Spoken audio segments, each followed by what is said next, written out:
There he is, Hollywood insider. Look at him with that background. He looks like Kale. Real, by the way. That's real. Okay, of course. He is.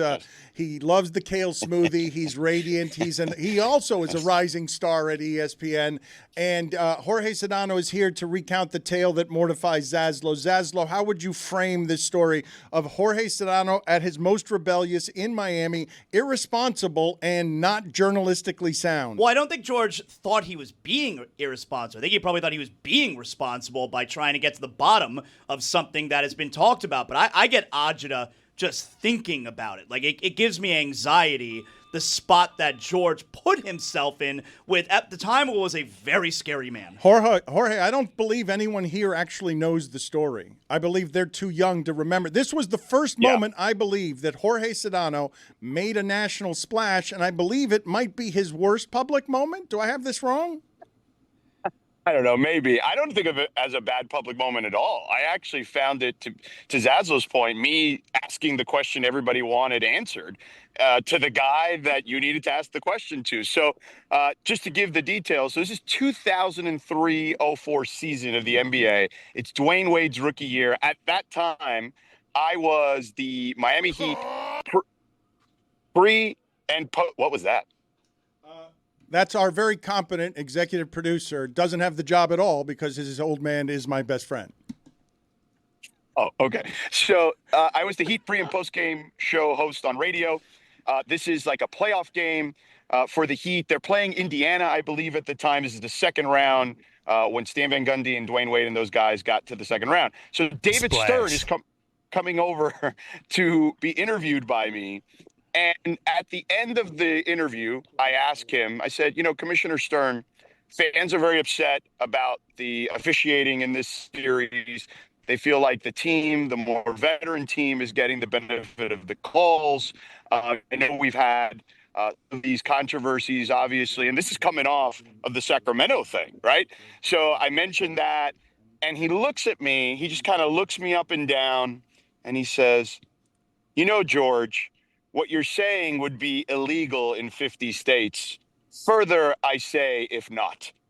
And then I just kind of kept going back at him because I didn't know any better at 20-something years old a little bit. But, I eased off the gas a little bit, and we just kind of had a discussion about it. He elaborated some about the officiating and, who these guys are and what they're, what they go through and the rigorous testing that the league does for them on a game-to-game basis, et cetera, et cetera. And then we're done. I wrap up the segment. He taps me on the shoulder and goes, "Good job, George." Like a little kid, just almost like he should have just tapped me on the head, to be honest with you, when he walked away.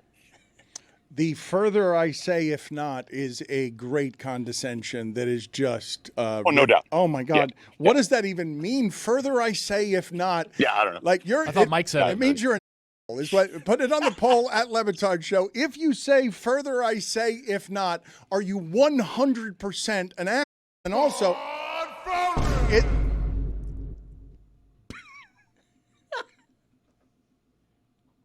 It's good work out of your boy. Good job, Chris. I know. That was beautiful. Yeah. Brilliant. Yeah. Well timed. Dan, I'll say this. I felt both in that situation after it was over. I was both proud of myself for asking the tough question to the scariest man in the world at the time, sweating bullets still after the fact, but felt good about it, honestly. Because, again, I just think that's what everybody wanted to know at that time. So, George, when the Commissioner Stern all but patted you on the head and said, "Good job, George," how much of that was condescending? How much of it was sort of real? And Georgie, did he call you Georgie? Did he condescend you Georgie. extra? No.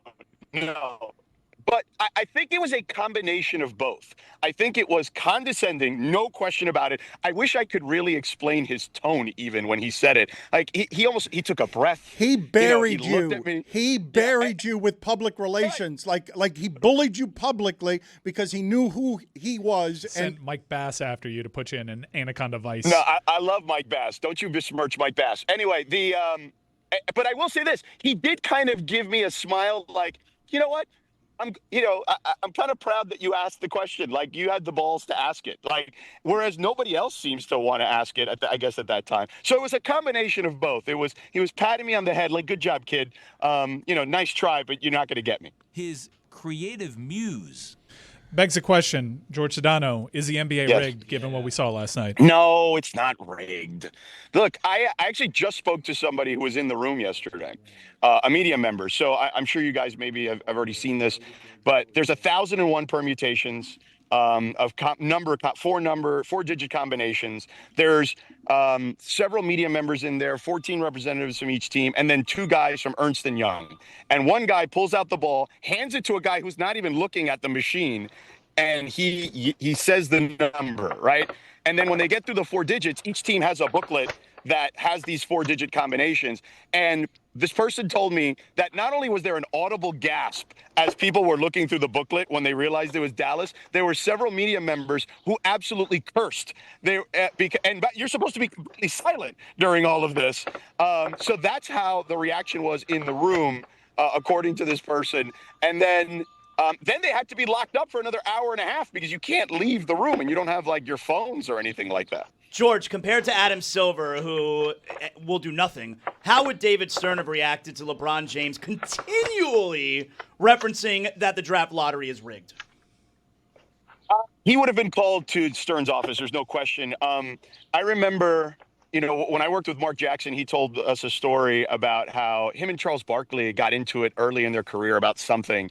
And Stern, and again, I'm paraphrasing this, so, don't quote me on any of this stuff. But basically, long story short, he invited them over to his office. And he basically admonished them to the point that, he just told them, hey, I know you guys think you're a big deal, but I run this thing, okay? So stop acting like, idiots is basically what he said. I don't remember the specifics of the story, but that's just how he ruled. He ruled with an iron fist. There's no doubt about it. I just want horse. Do you think that this process, though, is ultimately working in the NBA's favor, given that it's not stopping teams from tanking, and it's also not stopping fans from just theorizing somewhat recklessly that the league is rigged? Well, I'll tell you this, Mike. I do think that it works in the league's benefit. At this point, Stern would lean into that stuff in a lot of ways, too.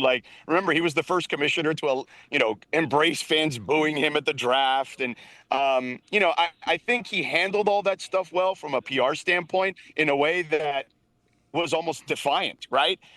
So I think that the league, still in a lot of ways, albeit not as vocal as he was, still just lets these things go and let people think whatever the hell they want to think. They don't care. All right, George, I need your help with something because I really, first off, would it be a good podcast or segment? Further, I say, if not, the most condescending sports take of all time. I feel like you can throw one of those at us, but I believe that the basketball itself, I'm getting bothered by the fact you're someone who really loves the nuances of the game, the strategy. Yep. You know what a heartbreak that is for Boston last night, structurally, to their franchise. You know what it means that the Knicks are around now. You know that the Pacers can beat anybody. So does it bother you at all seeing the sport grow? And we've spent 3-4 questions about is it rigged in the draft instead of, the basketball is so fun. The basketball's been fantastic. I was in Denver this past weekend for games 3 and 4 of that series. And I know people could say, oh, look, that first quarter was dreadful. And it was, okay. It was as wild a thing as I've ever seen live at all. I mean, they tied for the lowest combined score in the first quarter on Sunday in NBA playoff history. But the reality is it was still close. And I think that that's what people want. I have friends, Dan, who kind of went away from the NBA over the last 5 to 10 years, and they are locked in, okay? And we haven't had very many series go long. This is about the individual games being interesting. And, yeah, I feel terrible for Jason Tatum. If you're a Boston fan today, you've got to feel awful. Your championship window may be closed because – the basketball part of it, he may not play next year. There's the new ownership change part of it where there's already been talk about them having to shed salary because they're paying $6 billion for this team.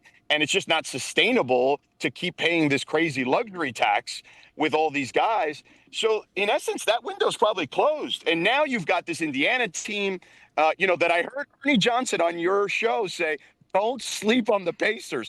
And honestly, no one has been more right about anything in a sport that we know nothing about regarding the results clearly at this stage anymore than Ernie Johnson telling you weeks ago, don't sleep on the Pacers. True. Not true, Sedano. A year ago, and then 2 years ago, and then this April, I told you the Heat need to get out of the playoff. They cannot be in the playoff. They need to be in the draft lottery at 11, and then all of a sudden we see what happens.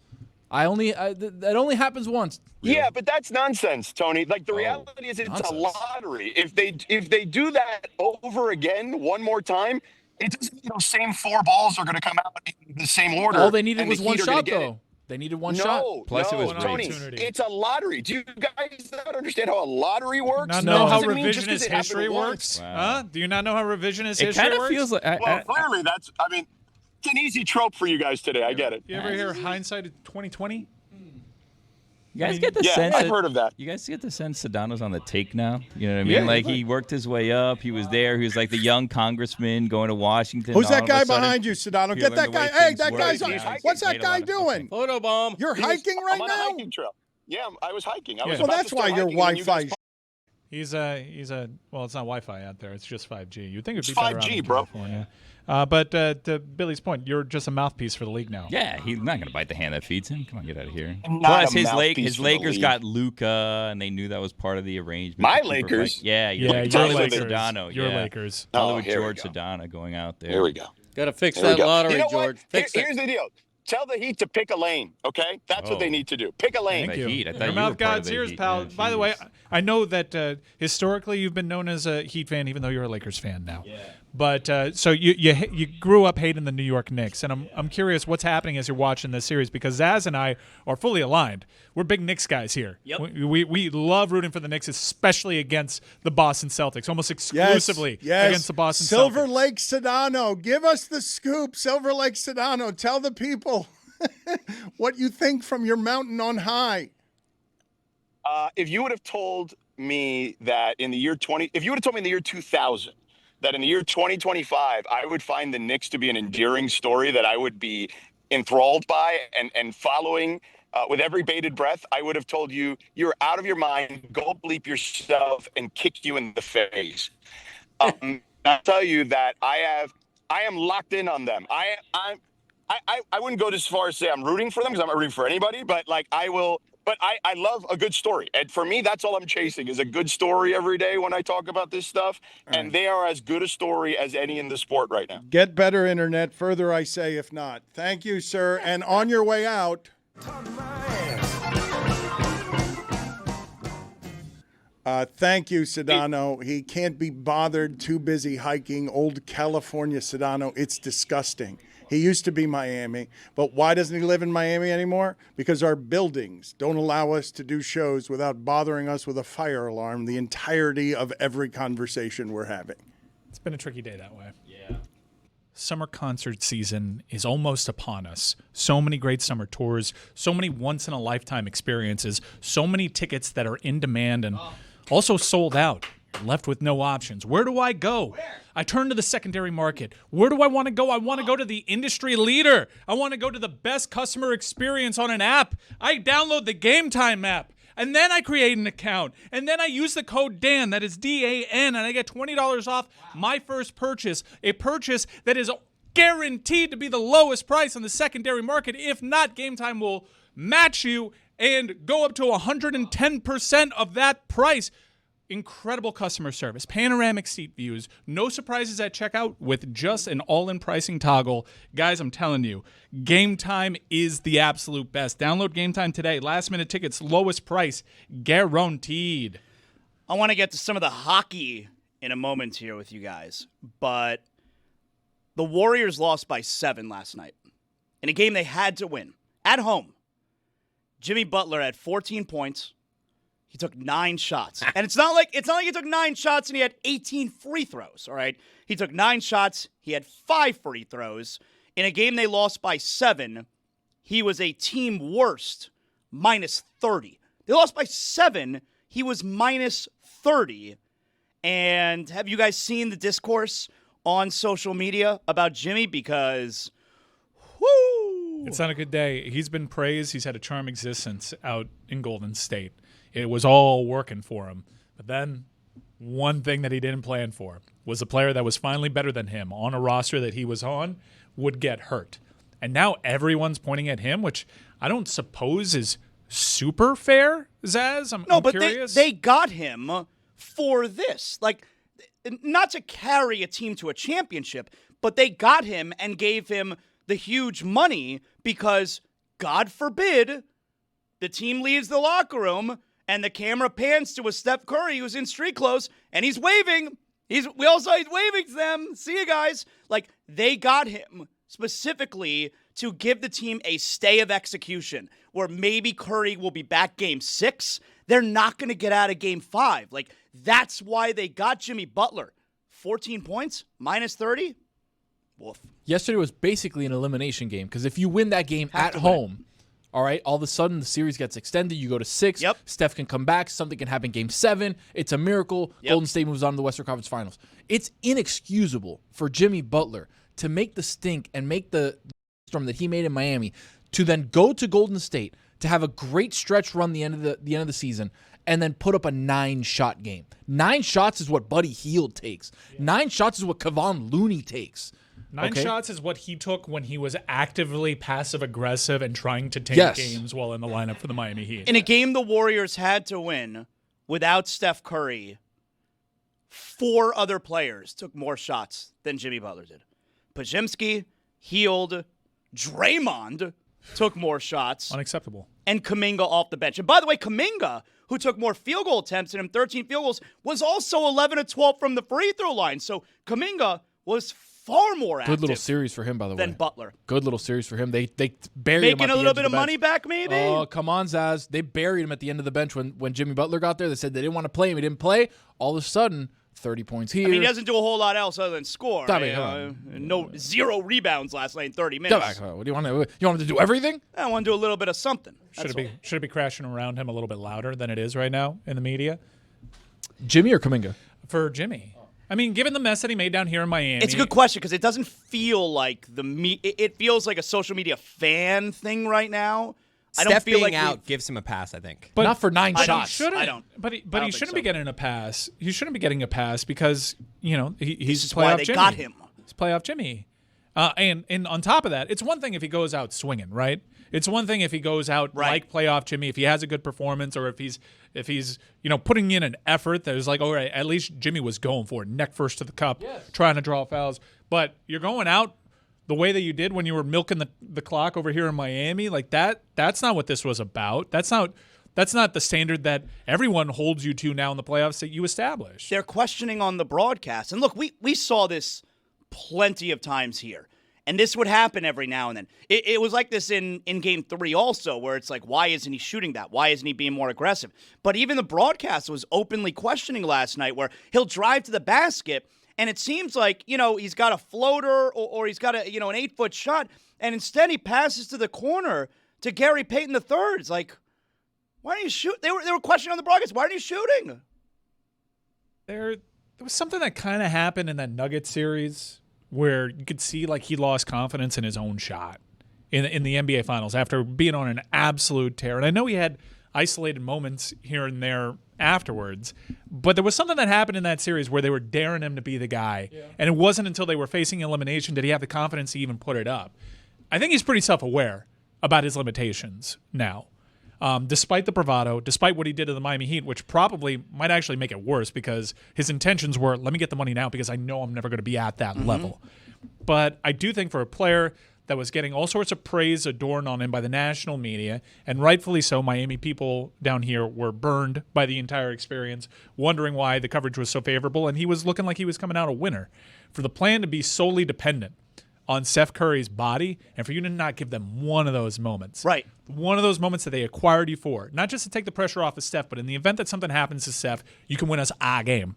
For him not to do that, it's worth coming down He was on. doing the Jimmy stuff, though, last night of, we're still in this. we're winning the series. Yeah, We're winning these you could say that if you take 22 shots and you got 36 points and you lost by 7. That game was 20 out of reach for the entirety of the second half until they start making a run with like 3 minutes left where all the starters were out. But if you're Jimmy, this is how you age. We knew this was going to happen, right? You can't throw yourself at the cup every single time. Which I guess you're also saying this is exactly why he held Miami hostage and Exactly. only cared about getting the money right now. But if I may, like, counterpoint, he's top 5 in free throw attempts in the postseason in these NBA playoffs. Sure. So he's shown in these NBA playoffs that he can be that guy. Now, I know he took a tough spill a couple games ago, and he's been dealing with that. Glute injury, right? But, like, you got to. You have to. You have to play the game that gets you easy points at the stripe when Steph Curry is out, out of respect for that franchise and the team that gave you that for the team that gave you the money, at least validate it where it's like, okay, if we're gonna lose with me taking 20 shots. The other thing is, to the point that I was making is, you can't, if you know your body is not ready or not able at this point in the season to go and take 18 free throws, and you have to rely on your jump shot that you've kind of had a shaky situation with the last couple of years, it's like, how do you not at least try?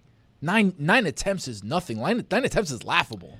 And you know, I'll get stuff on social media where it's like, you know, what was happening there? Why wasn't Jimmy shooting? I'm like, we would get this every now and then in the playoffs with the Heat. It's like, I don't know. He just has Nobody knows games like that. He loses confidence in his shot. It's apparent because he doesn't attempt shots that he would be. And it's pump fake, pump fake, pump fake. And sometimes it's pump fake, go up for a layup when you probably should have passed out of it, or not take the easy layup, pump fake nobody, get yourself injured. This is the end of his career. It's a guy that played his entire career one way, very aggressively, a lot of minutes on that body. He doesn't necessarily trust his shot, and he certainly doesn't trust his body anymore. Zaz, on the flip side of that, looking at the Wolves, though. Wolves are looking good. Julius Randle's kind of that missing piece of that big that can score outside of Naz Reid. We know Gobert is going to be kind of a defensive stalwart. Anthony Edwards finally putting things together. He hasn't really had good first halves, but he's had really good second halves of these games. And it feels like, could they be healthy enough to compete against whoever's coming out of the slugfest on the other side? I need to see it from the Wolves first. Because, you know, the reality is right now with Minnesota, all right, they're beating up a Warrior team that is a very big man down. And then the Laker team they beat in the first round. Incomplete team. They may not have been that good, the Lakers. We may have been wrong about the Lakers.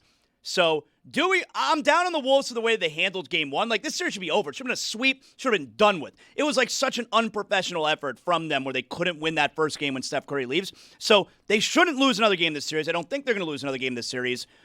They're getting like their first real test in the conference finals. When the reality of it is, whichever team they wind up playing, the Thunder or the Nuggets, they're already going to have been tested. I mean, the Nuggets won a 7-game series in the first round. If the Thunder get past Denver here, they had to come back from a 2-1 deficit at one point. I'm not in on the Wolves. They're gonna have to earn it in the Western Conference Finals. Why is the NBA like this now? We've had like a 5-year run here, like kind of dating back to COVID. Where just the finals and who makes deep runs in the playoffs is kind of screwy. It used to be predictable, this sport. I mean, so like it was always like LeBron. it then, You right? have teams, No, but what happened? What changed? You have teams a couple years removed from the finals not making the playoffs at all. Hell, you have one team that was Western Conference champions. I understand they made the trade. They didn't make the playoffs. Phoenix fell off the map after they made the NBA Finals. Look what happened to Milwaukee. A disaster, pretty much, since they won the championship. Yeah, the Heat. 2 random appearances. Actually, one of the more consistent teams of this sample size that I'm referring to right there. Boston's been in that mix, making deep runs. You could point to them and say, look, even Golden State, they've been helter-skelter. In the middle of that, they have one random championship. They fall off. Denver and Boston have been consistent, right? But other than that, it's been crazy. I mean, how about this, guys? They just fired their coach, though. That's true. Denver. They fired Mike Malone. Right. So I mean, you want it's to talk all about over the place. You want to talk about something we've never seen before in the NBA playoffs. This second round of the playoffs, the road team's 11-4. It's insane. Like we've never. So this could be an outlier, but I'm looking at an entire sample here of 5 years, and this is, I think we can say justifiably, you can confirm it. This is the most random this sport's ever been. Can you think backing about up the tow truck right now? Oh, I love that. Is that the new NBA now? I mean, you guys watch hoop way more than me. Is this what the NBA is? I can't speak to the last 5 years, but I think over the last couple of years, I do think this is the new NBA. I do think, and we're seeing it, and we're going to see it with the Boston Celtics, where the way you build a roster and the way you're able to keep or not keep a team together, this is today's NBA with how the CBA works. There's going to be a lot more parity. And look, we're going to have now, Boston's done. I'm reporting that, by the way. Boston's done. Wow. I'm reporting that. They are done. We're going to have for the 7th consecutive year a new champion. I mean, that's like it's never happened before. So this is the new NBA. And I can't speak to the last 5 years, but the last couple years, teams are getting used to this. This is how you have to build rosters now. I want to ask you guys about something that is really bothering me. Wait, if I may, I know that you said 7 seasons, different champion, but let's really. Do you need to approach, or are you okay there? Well, let's really inspect these last 5 NBA Finals. Mm-hmm. Lakers Heat. Lakers kind of fell off being a title threat after they won that one in the bubble. They won an IST. Maybe they had a couple of times where their fan base would feel frisky, but not a real title I think threat. they got to the West Finals 2 years ago. But again, a random occurrence because they kind of fell off, tried to build themselves back up. Yep. Heat, okay, bubble. Weird. They got swept the very next year in the first round of the playoffs by the Bucks, who played the Phoenix Suns in the NBA Finals. Suns kind of fell off they were right a one-hit after that. wonder also, yeah. Yeah, and they should have won that series. Yeah. Then you had Heat Nuggets. We can circle that as that was pretty much the Heat make an ECF after that, but Nuggets Before that, in 22, the Heat made the East Finals, and 23 NBA Finals. Didn't the following year after they made it to the NBA Finals, the Strus was that before or after? That was 22. That was in the East Finals. They lost Game 7. Yeah, so they made it all the way to the finals. Yeah, and next year. and they lose to the Celtics, who play the Golden State Warriors. Right. Who throughout this time weren't even in the conversation. They were it's kind of a surprise. A champion from yesteryear, and they end up winning that. Yeah. Then the Celtics, okay, I guess we can piece together. The Celtics during this 5-year stretch are probably the most consistent team. Yeah. And they play the Mavs. Consistently losing. What are the Mavs? They just won the NBA lottery. This was several months ago. So isn't this a good thing? Everything you're saying, isn't this good for the NBA? I don't know. Because at the same time, simultaneously, you have such a change of the playing style, which might actually be the root cause of why everything is so random. But I don't know, because people make a lot about their TV ratings going down, whether that's a good faith argument or not. Playoff numbers are way up. Whether that's a good faith argument or not is to be determined. But the NBA was at its strongest when you can kind of count on the story arcs of certain teams.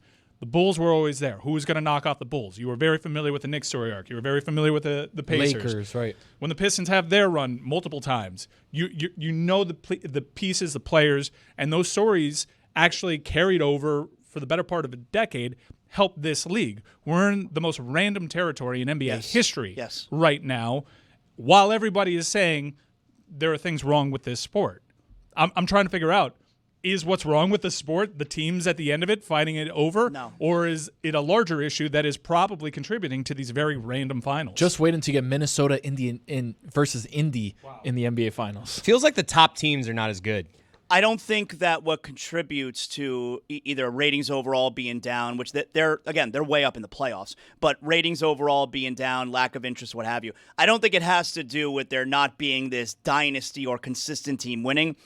It has to be what has drawn me slightly away from the game, which is the style of play. The style of play, players not playing. I mean, the NBA player loves 2 things more than anything else. That's complaining and not playing, all right? And that stuff is a turnoff to me. And the style of play, all the three-point shooting, the Celtics being the biggest example, that's my biggest problem with today's NBA. And I think a lot of fans would echo the same sentiment.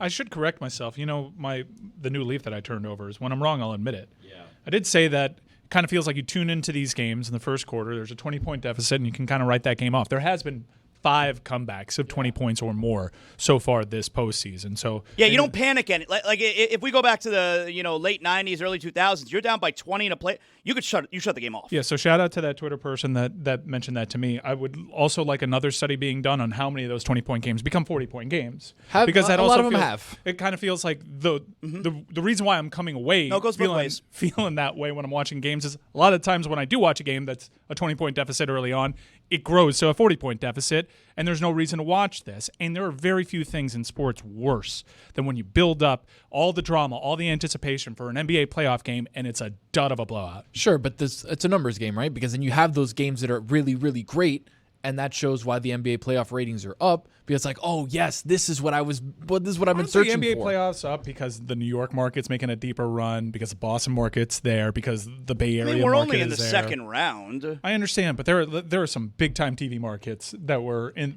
Sure, but the play has been great. The play has been great. I mean, it's certainly been better than the years that I've highlighted, I think. If I could disassociate myself from my Heat fandom. This has been a fun NBA playoffs because there have been really dramatic games. And I got to tell you, and I said this last year, I understand why Dan turns us into WFAT. They got a juice to them. Their fan base has a juice to them. They get people talking. I was always the Heat homer in me was always bucking at the notion that the NBA is healthier when the Knicks are good, because I had lived most of my life with the NBA being perfectly fine and the Knicks not being good at all. But now, in this moment, where the seas are a little bit more turbulent, it's true. It's helping. Yeah. It's helping. True. Yeah. So, I went to both Panther games this weekend, Game 3 and Game 4. Thank you. Not enough is being said about how you helped the team. I get had back to 2-2. pull up. I had to pull up.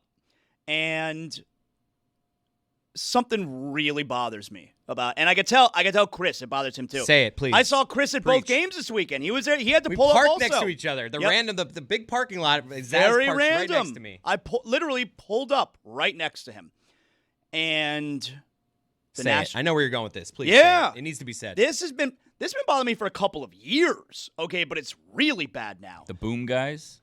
So no, they brought it. Look. The Panthers won the game, so they did a good job. Right. And by the way, Keith Yandel, shout out, excellent job as well, banging the drum. That's excellent back. Job. Now we're back. AJ, Big Boom, Big Justice, Yandel. This is much better than last round. Does everyone sign the drum? I saw some people sign the drum. Yes. So, did Dan sign the drum as well? I think he did, yeah. Yeah. So, during the national anthem over the last several years, the crowd always chants, "Red," and the Rockets' red glare. All right, that's the team's color. Okay, fine. It's a hockey thing. Okay, fine. Also, for the last several years, they chant "Knight" for Spencer Knight when that lyric comes across. They're still doing it. Not only did he not play at all this season, he was technically on our roster, in our organization to start the year. No, he played plenty this year. He did. That's true. He did, but whatever, okay? Because they've been chanting Knight for years, including years where he literally was not on the active roster. That kind of felt more like support because he was taking that mental break too. And it's Mental Health Awareness Month. So but now what are we doing here? Look, there were reasons. Look, he was still on the roster, but now he's not on the roster. Yeah. We traded him midseason. He's not a legend. So we don't care. So now what happens, Billy, is you get to that part of the national anthem, and there's still people shouting "Knight." Not as many, but it's still loud. It's audible. Enough to hear, and then you always hear the murmuring after of the fans being like, "Why are we doing this?" Yeah. So Game 3 Friday night, I'm wondering, and my kids are looking at me because my boys know I hate it. I mean, going back to the Stanley Cup Finals in 2023, we're playing the Knights, right. And the fans are yelling "Knights" during the national anthem. Their fans do that. We were in unison. It was the loudest part of the anthem. It's a disgrace. So my boys are looking at me. They're like, "It's coming, Dad. It's coming," and they know I hate it. And of course, you got the dopes who yell "Knight," and then afterward there was some booing. Fans were not happy about it on Friday. Yeah. But then Sunday, Game 4 rolled around, and the Knight chant was even louder. Terrible. And they knew you were in the building. That's we got why. to be better than this. We're all, as part fans, of the culture now. As a fan base here, we're already behind the 8 ball. It's a bad look for us because we've had lousy attendance forever until the last few years. All right, now we got great supports. We're a Sun Belt team. We don't know hockey down here. We ain't got no history. We're already behind it, and the dopey fans who are still yelling "Knight." Obviously, you're embarrassing yourself. That goes without saying. But you're embarrassing me, too. You're embarrassing everyone in the building. Do we need to, should they put something up before, hey, don't yell "Knight"? It's that bad. I don't know. Are these rabble rousers? Are they dumb? Are they trolling us, or do they not know he's gone? Because Bob's had a pretty consistent string of playing. Like, literally, Spencer Knight did not contribute to them winning a Stanley Cup. That's a fact. He had no contribution. I wonder if it is fans who don't know why they yell Knight. They went to a game a few years ago. They remember Knight, so they're just like, we're going to yell it. Yeah. And it's coming from the upper deck. It is. Really? Yeah, because I'm always turning my head looking up there. Because I sit in the upper deck for Panther games. I sit front row in the upper deck. You got to handle your business up there. You got to get them in line. I look around when that happens. They know better.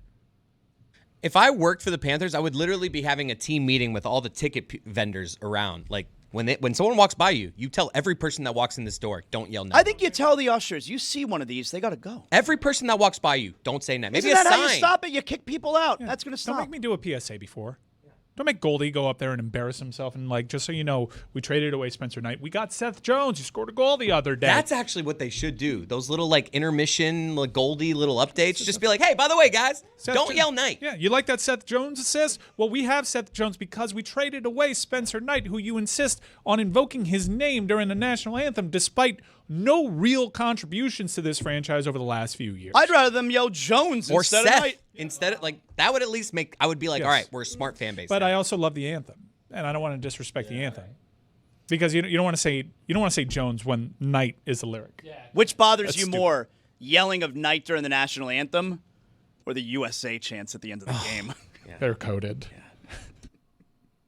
From game night to parties with friends or special anniversary, celebrating important occasions means more moments with the coolest people in your life.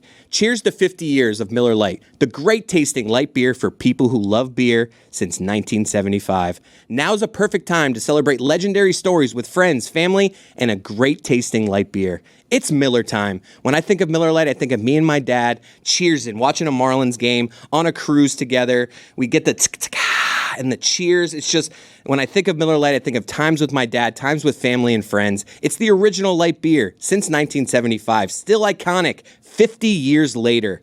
Miller Lite, great taste, 96 calories. Go to MillerLite.com/Dan to find delivery options near you, or you can pick up some Miller Lite pretty much anywhere they sell beer. It's Miller time. Celebrate responsibly. Miller Brewing Company, Milwaukee, Wisconsin. 96 calories and 3.2 carbs per 12 ounces. All right, let's do some post-game. We bring Juju aboard here. Juju is decked out in his Celtics gear.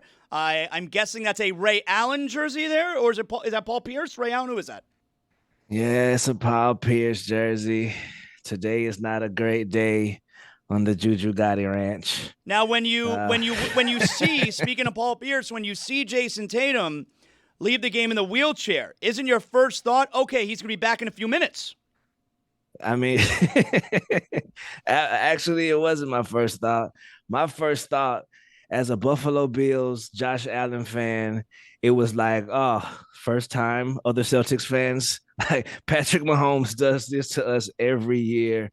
And so my heart is actually prepared and hardened for these moments, but it still hurts so very bad. We've spent much of the show trying to get inside the head of a Celtics fan, wondering, like, is this window shut now? If the worst fears are realized, that Jason Tatum has a torn Achilles, which is what a lot of people are theorizing.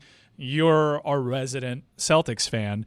I'm pretty sure you think the series is over, right? Yes. Is everything over?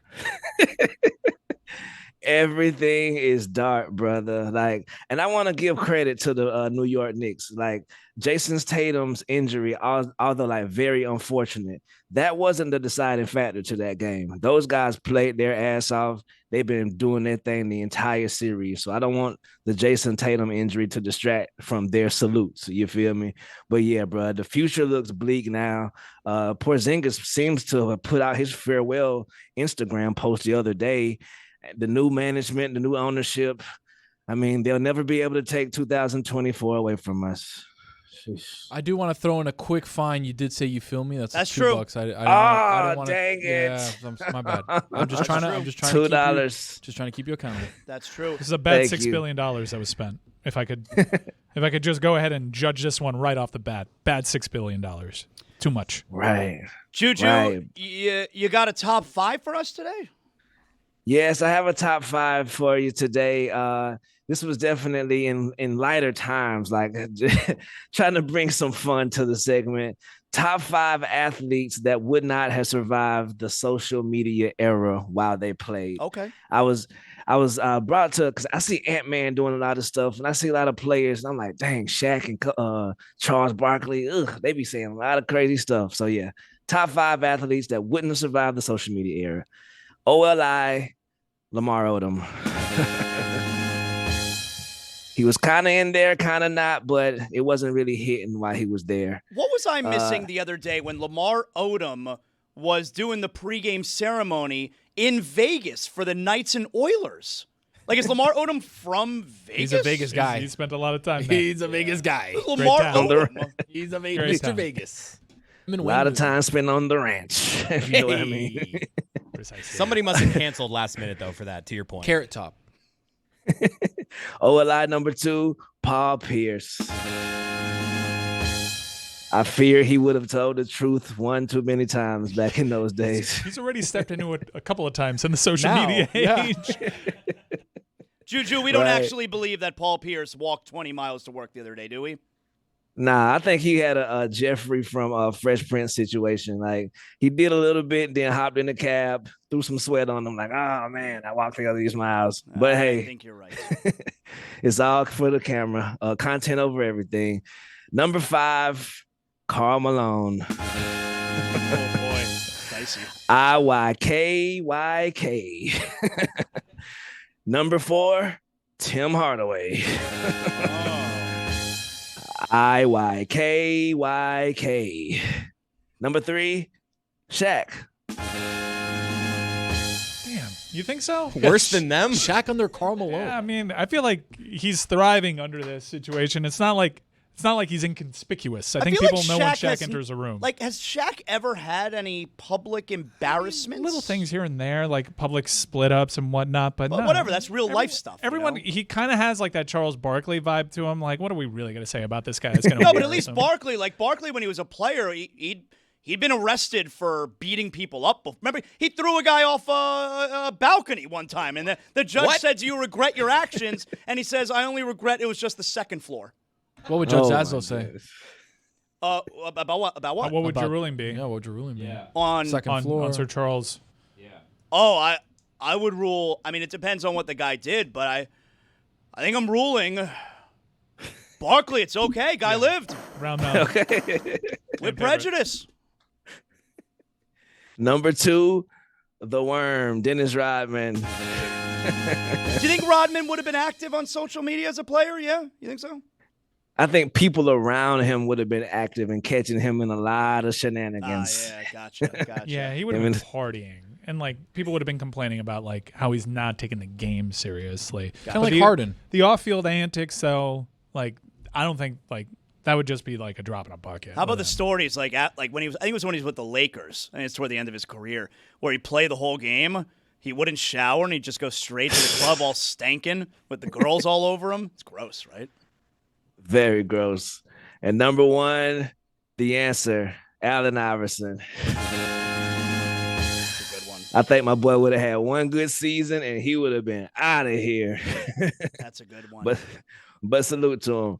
Although, also, it's not a great day for me at all as a Celtics fan. So this is definitely not warranted from me. But with all the news that broke yesterday, I have a victory lap I could take a little bit around right now. I sent a video to the video team. Video team, Brother Lewis, can you cue that guy up for me, please? Nico will come out smelling like roses at the end of this. We saw the game last night, and I don't think he was oogling or ogling Luka in the beginning of the game. I think he was brave enough, number 1, to take his ass out there and sit mid-court when a lot of GMs would have crept in the skybox and been unseen and unheard of. He sat up right there at the half-court line and looking at Luka like, look at Luka, fat ass over there. That's what I think he was thinking. He wasn't oogling.